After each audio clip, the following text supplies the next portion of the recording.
자, 오늘은 무슨 얘기를 할 거냐 하면은, 이제 자기 이야기 쓰기라고 하는 장르라고 해야 될까요? 그거에 대한 얘기를 좀 시작하려고 해요. 사실 여러분들이 뭐라고 할까요? 너는 철학과 나와가지고 문창과에서 대학원 다니고, 그리고 주로 소설 창작 아니면은 이제 한예종에서 시나리오 쓴 애들 가르치고 있는데 왜 자기 이야기 쓰기는 무슨 자격으로 가르치냐, 뭐 이런 식으로 물어볼 수도 있겠다. 그런 생각을 해봤어요. 그랬는데 제가 여러분들 생애 주기라고 하는 개념을 아시는지 잘 모르겠어요. 생애 주기라는 말 들어봤어요? 생애 주기가 달라졌다고 그러죠. 생애 주기가 달라졌다. 여러분들 중년이 몇 살부터예요? 60? 그건 너무 욕심이다. 젊은 애들한테 혼나요. 60이라고 그러면.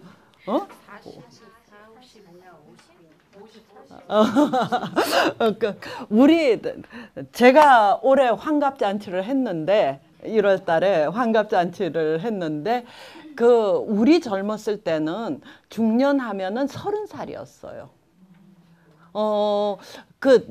제 대학 다닐 때 얘기입니다. 70년대 얘기예요. 저하고 아마 비슷한 연배 계실까요? 계실 것 같은데, 그때는 이제 70년대에 아주 유명한 소설이 있었어요. 잉게보르크 바하만이라고 독일의 시인인데 그 여자가 쓴 단편 소설집 30세라는 단편 소설집이 있어요.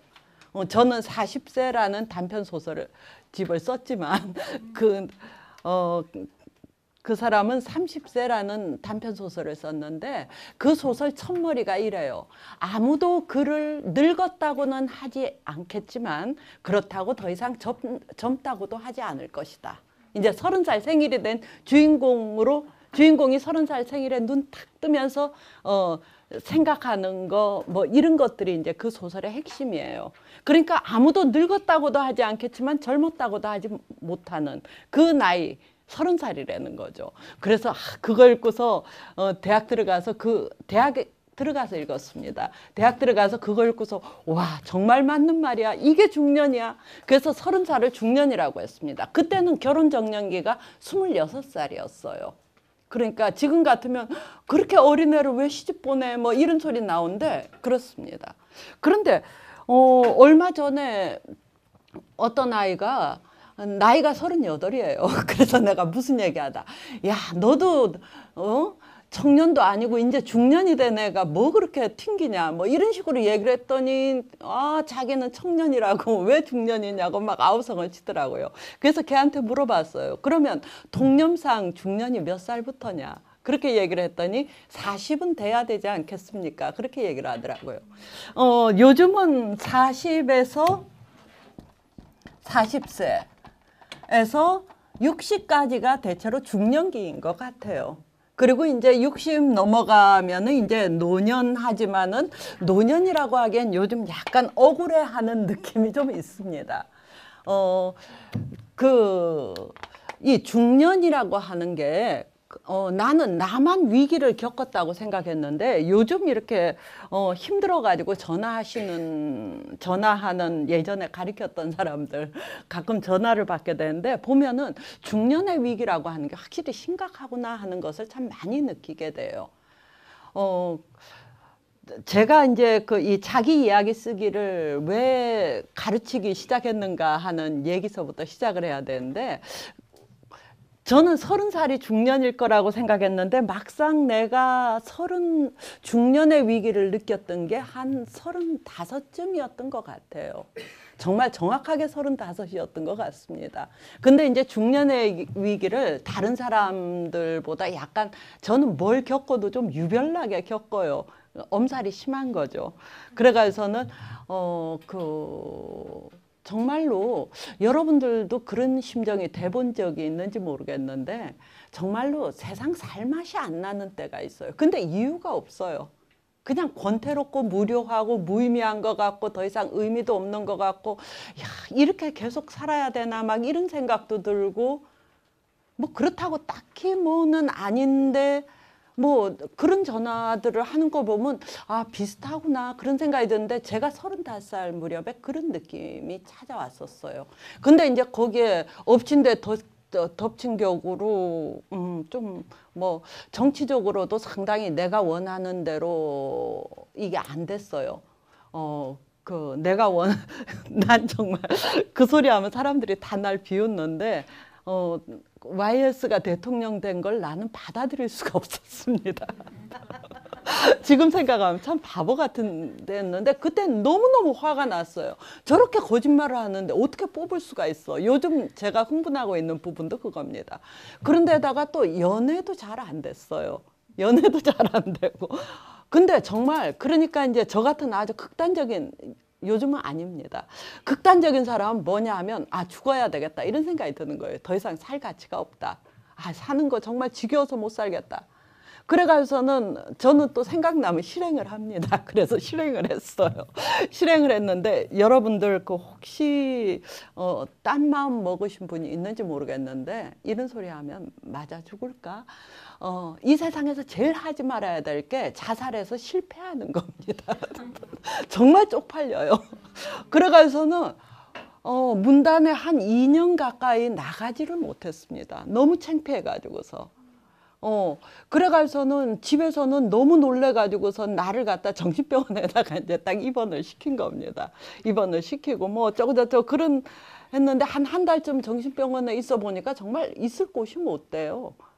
그래가지고 도저히 못 살겠어서 이제 그 협상을 했죠. 우리 어머니는 협상을 해야 먹히는 졸라서는 안 되고 딜을 해야 뭘 얻어낼 수 있는 상대거든요. 그래서 꺼내달라 그랬더니 그럼 우리 어머니 그러면 나와서 치료를 받겠느냐 그래서 받겠다 그랬더니 우리 어머니가 이제 퇴원을 시켜 주셨어요. 그래서 그 대신 이제 통원 치료를 해야 되는데 정신병원에서 너무 이렇게 그 뭐죠 약을 그때만 해도 이렇게 프로작 생기기 전입니다.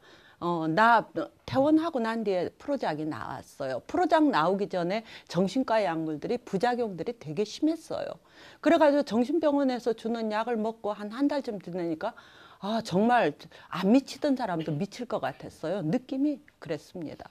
그래가지고는 이제 약을 안 쓰고 상담 세션만 하는 그런 의사. 약을 안 쓰는 의사하고한테 치료를 받으러 다니겠노라. 그렇게 선언을 했습니다. 그래가지고는 이제 리스트업을 쫙 했어요. 어떤 의사가 좋다. 뭐 이런 리스트를 갖다 쫙 뽑았는데 그 중에 공지영 씨가 나한테 전화를 해가지고 언니 내가 말이야 내 친구가 있는데 내 친구가 약을 수면제를 한 통을 먹어도 잠을 못 자는 친구가 있었다는 겁니다. 그런데 그 병원에 다니기 시작한 지 한 달이 지나니까 수면제를 한 알도 안 먹고도 잔대요. 그런 좋은 의사가 있다 그러더라고요. 그래서 뭐 귀가 솔깃했죠. 그래가지고 전화번호 좀 가르쳐줘 해가지고서 이제 전화를 했어요. 전화를 했더니 그 전화를 받은 리셉셔니스트라고 해야 되나? 간호원왈 뭐라고 하는 거 아니? 우리는 아무나 안 받아요. 그러는 거예요. 그래서 그럼 어떤 사람 받냐? 그랬더니 인터뷰를 해서 의사가 받을 만하다고 결정을 해야 받습니다. 되게 코가 높은 거예요. 여자분들은 좀 배우셔야 됩니다. 그렇게 좀 코가 높아야 돼요. 그러니까 굉장히 괜찮은 의사 같아요. 그래가지고 아 좋다. 인터뷰를 하겠다. 그래가지고는 이제 갔어요. 저 그때만 해도 이제 강남구청 앞에 있었습니다. 그래가지고는 거길 갔더니 의사가 이제 뭐 여러 가지 이야기들을 쭉 한데 그 의사가 그때는 나도 잘 몰랐었는데 나 얘기를 몇 마디 들어보더니 나더러 딱 그러더라고요. 뭐라고 하는 거 아니? 아, 이남희 씨는 중년의 위기를 겪고 있으시군요. 그렇게 얘기를 하는 거예요. 그 중년의 위기에 대해서 그때 처음 들었습니다. 그전까지는 중년의 위기라고 하는 걸 전혀 이걸 못한 거예요. 그 의사가 이제 해준 얘기가 그때 인터뷰할 때 굉장히 그 좋은 내 마음을 움직이는 얘기를 참 많이 해가지고서 그 뒤 한 1년 가까이 거기다가 돈과 시간과 모든 걸 다 열심히 이걸 했어요. 그 뒤에 여성 작가들 많이 다닌 걸로 알아요. 그 여러분들 누군고하니 그 김연경의 소설에 뭐 사랑을 선택할 때 특별한 기준인가 한 소설 봤어요? 거기 나오는 그 의사입니다. 그 다음에 김연경이 다녔거든요. 그래, 근데 어쨌든 그때 이제 그 의사가 어떤 얘기를 했는 거 아니? 그 얘기를 하는 거예요. 사람에게는 변화하는 시기가 3번 있다는 거예요. 인생에서 3번. 3번 있는데 첫 번째는 뭐냐면 사춘기래요. 사춘기. 이 사춘기라고 하는 건 우리는 이제 태어나면은 여러분들 이제 생애 주기에 대해서 생각을 해보게 되는 것인데 사람이 태어나면은 일단 부모 흉내를 내면서 살아요. 성장을 해요. 사실 다른 물론 요즘은 이제 TV나 책 같은 것의 그 영향도 꽤 요즘은 많지만 주된 영향은 부모죠. 그래서 부모가 밥을 이렇게 먹는다? 그럼 아이도 밥을 이렇게 먹고 부모가 돈은 좋은 거다 하고 얘기를 하면 아이도 돈은 좋은 거다라고 생각하고 부모가 돈은 나쁜 거야 멀리 해야 돼 건드리면 안 돼 뭐 이런 식으로 실제 사실은 말보다는 행동이죠. 그런 행동을 쭉 보고 자랐으면 돈을 이렇게 멀리 그 손대면 안 될 것처럼 느끼고 뭐 이런 식으로 이렇게 부모 흉내를 내게 됩니다. 그래서 대개 사춘기가 될 때까지는 그 아이는 부모가 좋아하는 건 좋아하고 부모가 옳다는 건 옳다고 하고 부모가 싫어하는 건 싫어하고 해서 완전히 부모의 어떤 판박이처럼 자라게 된다는 거죠. 이게 이제 심리학에서도 그렇게 얘기를 합니다. 그런데 문제는 이제 사춘기가 왔어요. 사춘기가 딱 오면은 제일 먼저 아이는 뭘 하는가 하면 방을 걸어 잠그기 시작합니다. 그렇죠? 나는 엄마 아버지하고는 다른 사람이야 하고서 이제 이걸 하는 거죠. 의식 수준에서 뭘 하는가 하면은 소위 뭐든지 놉니다. 아니요라고 해야 그래요 하면 그 사람하고 같아지는 거니까 부모한테 일단 아니요 하고 얘기를 하는데 부모는 또 힘드니까 그걸 반항한다고 생각을 하죠. 아니요. 그래서 이제 소위 그 격동의 사춘기 속에서 뭐냐 하면 사춘기가 하는 일은 뭐냐 하면 부모로부터 분리되어서 자기 나름대로의 어떤 세계관이나 가치관을 찾아다니는 거예요. 그렇게 하다 보면 그렇게 이제 열심히 막 이걸 하다 보면은 이제 어느 정도까지 사춘기 끝 무렵이 되면은 이제 인생관이 어느 정도까지는 결정이 돼요. 결정이 되면은 그 다음엔 뭐냐 하면 그 사춘기에 만들어진 인생관을 가지고 우리는 청년기를 보내게 되죠. 프로이드가 그 인생이라고 하는 건 일과 사랑이라고 얘기를 했습니다. 일과 사랑 빼면 별거 없죠, 사실은. 일과 사랑. 자, 일에서는 어떤 일이 좋다. 어떤 사람하고 어울려 사는 게 좋다. 이런 식으로 결정을 해요. 그러면 그거에 따라서 그렇게 일과 사랑을 쌓아갑니다. 예를 들어서 너무 천박한 비유를 해서 미안하지만 돈이 최고야. 결국은 이 사춘기에 열심히 방황하고 고민하고 막 생각을 한 결론이 돈이 최고야 라고 일단 결론을 냈다고 합시다. 그럼 그 다음서부터 그 사람은 일과 사랑이라는 거 하는 분야에서 뭐냐 하면 오로지 돈 버는 거와 관계되는 그런 걸 할 거예요. 요즘은 달라졌습니다만 내가 선생질 할 때는 선생이 노래방 가게를 열거나 카페를 열거나 하면 진짜 지탄을 받았어요. 선생이 어떻게 저럴 수가 있나. 근데 요즘은 아니죠. 근데 어쨌든 돈이 잘 벌린다고 하면 뭐든지 하게 되는 겁니다. 인간관계 이제 나를 돈 벌게 해줄 사람 그런 사람을 찾아다니게 되죠. 내가 예전에 그 역술 사주역학도 또 자격증을 따느라고 열심히 공부한 적이 있는데 그래서 결국 자격증 땄습니다. 근데 그때 같이 배우는 사람 중에 뭐 신촌 조폭도 있고 뭐 온갖 사람들이 다 있었는데 그중 어떤 사람이 자기 사주에 재물이 없는 거예요. 근데 그 사람 사주에는 뭐냐 하면 수 알죠? 아니 물이 나쁜 사람도 있어요. 이건 사주에 따라 틀립니다. 오행 중에 이제 수가 그 사람한테는 재물에 속해요.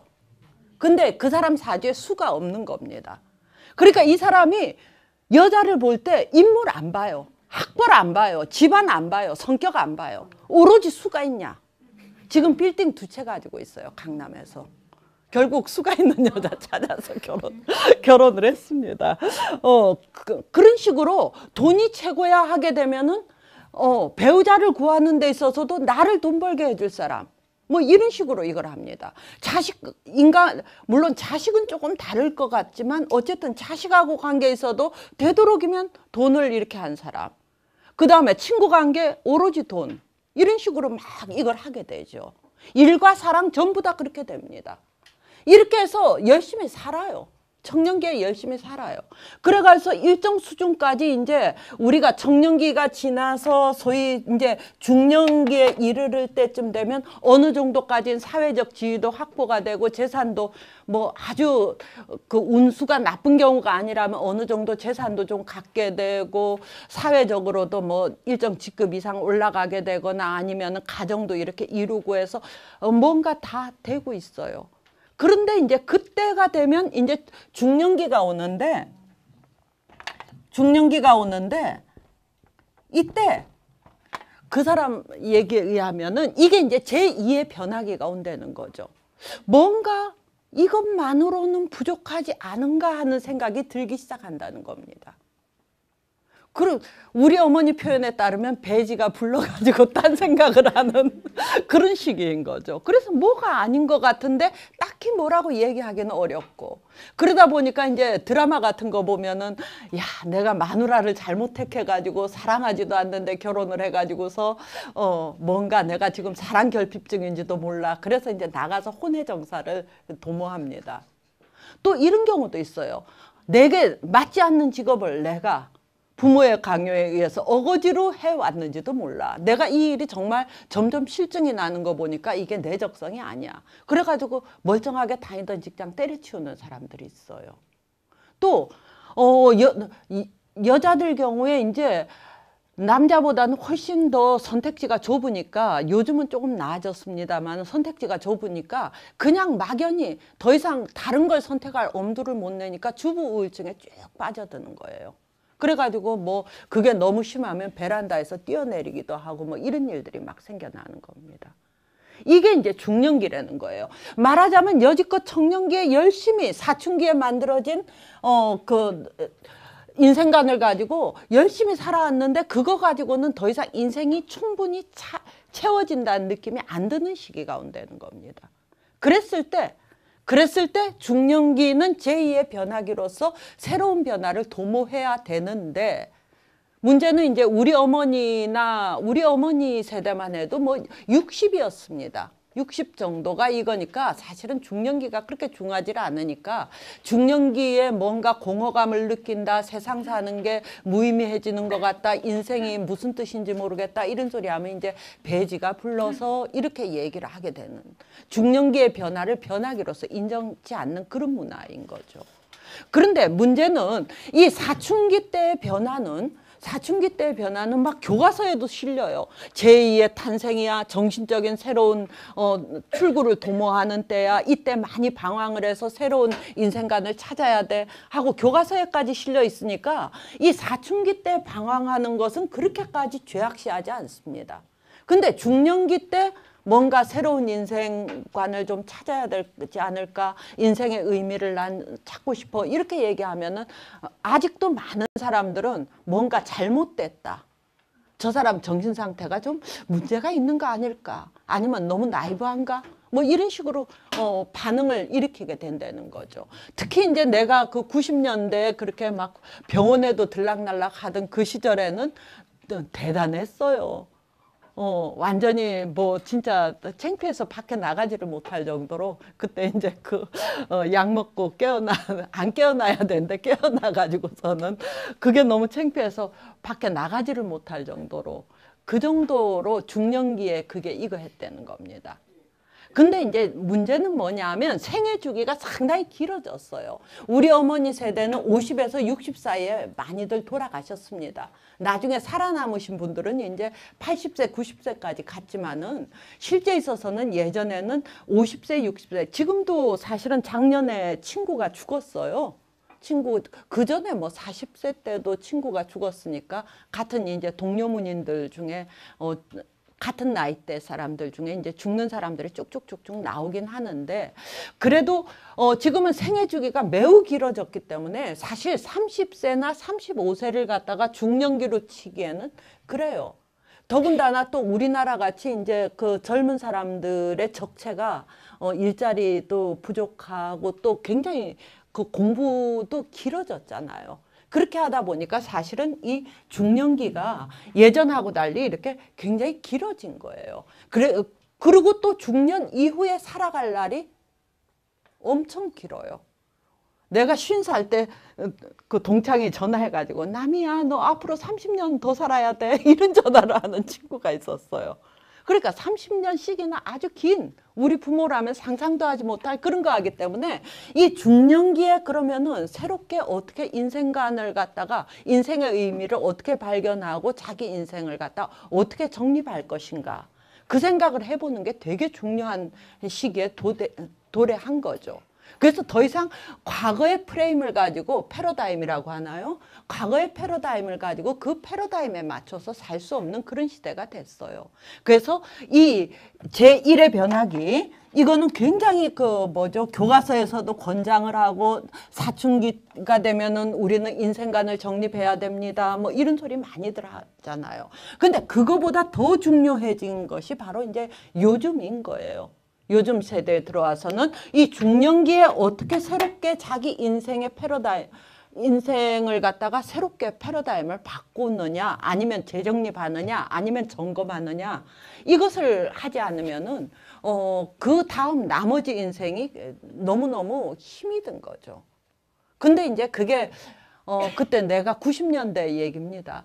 그때는, 그게 이제 너무 이걸 하지 않으니까, 그런 어떤 번민하고 방황하는 거에 대한 죄책감도 있어요. 말하자면 내가 너무 유별난 거 아니냐. 내가 너무 못난 거 아닌가. 내가 이렇게 방황을 한다고 하는 게 내가 부족해서 내가 좀 엄살이 심해서 그런 게 아닌가. 그런 자책감도 있었던 거죠. 근데 그 의사가 이렇게 제1의 변화기, 제2의 변화기 이렇게 얘기를 해주니까 와 정말 옳은 얘기다 이런 생각이 딱 드는 거예요. 그래가지고 이제 그 병원에 그렇게 열심히 일주일에 3번씩 열심히 돈 갖다 주면서 엄청 비쌌어요. 그런 걸 그렇게 이걸 한 거죠. 그래서 사실 이제 그 병원에 계속 다녔느냐 그 얘기를 해야 되나요? 그 뒤에 확실히 제가 문제는 문제인 것 같아요. 마음에 안 들기 시작해가지고서.